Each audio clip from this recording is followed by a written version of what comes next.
नमस्कार प्रणाम, हर हर महादेव। का हाल बरुआ में छोट भाई डीजे मंजित आ पवन सिंह गाना ट्रेंडिंग में आइए गल। ट्रेंडिंग नंबर 30 पर चल रहा बा अभी ट्रेंड। रुगल से निवेदन बा कि गाना के ज़्यादा से ज़्यादा अभी रुगल शेयर करी लोगों कि ट्रेंडिंग नंबर 1 पर ले आ देवे के बा मात्र 1 से 2 घंटा के अंदर में। और लोगों के आशीर्वाद देवल बहुत जरूरी बा कि 1 नंबर ट्रेंडिंग पर आ जाओ। रुगल गाना आवरी ज़्यादा से ज़्यादा रुगल शेयर करी लोगन आ गाना के कंटिन्यू सुनी लोगन। ट्रेंडिंग में 1 नंबर पर चल मज़ा आवता ट्रेंडिंग नंबर 30 पर, ठीक बा। और वो लोग शेयर करम लोगन तो बहुत ही मज़ा आई। आ गाना सुनी, प्यार दी, आशीर्वाद दी। ट्रेंडिंग पर तो रुगल ले आई दिलमन यही से कहला पावर स्टार पवन सिंह। आ पवन सिंह का फैन, पवन सिंह के फैन में सच में के दे थी बा पावर बा पवन सिंह के फैन में।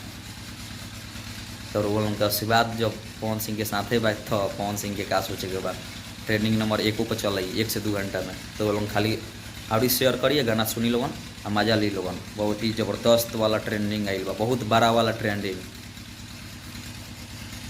बहुत लोग के कमेंट आवता कि विवेक भैया चैनल बेच दिले बनी। ऐसा कोनो बात नहीं के भाई, विवेक भैया चैनल नहीं की बेचले।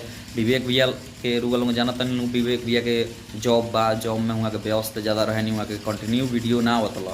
ये चलते हम कंटिन्यू वीडियो रुगल के बनावत तनी। भैया हमारा सकनी बाबू चैनल पर तू कंटिन्यू वीडियो अपलोड कर। हम कहनी ठीक बा भैया, जेंगर आदेश रही होगा हम वीडियो अपलोड करा। तो भैया कहनी तो हम वीडियो अपलोड करतनी और वो लोग बुझे तनी लोग के चैनल बेच दिल बनी। ऐसा कोनो बात नहीं के भैया, ठीक बा।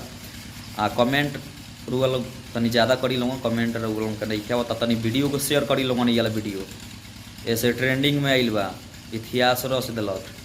आज वाला गाना 1 मिलियन पार हो गई बा गाना। अभी अपडेट नहीं के वाले इसे नहीं के दिखावत, मगर 1 मिलियन पार बा।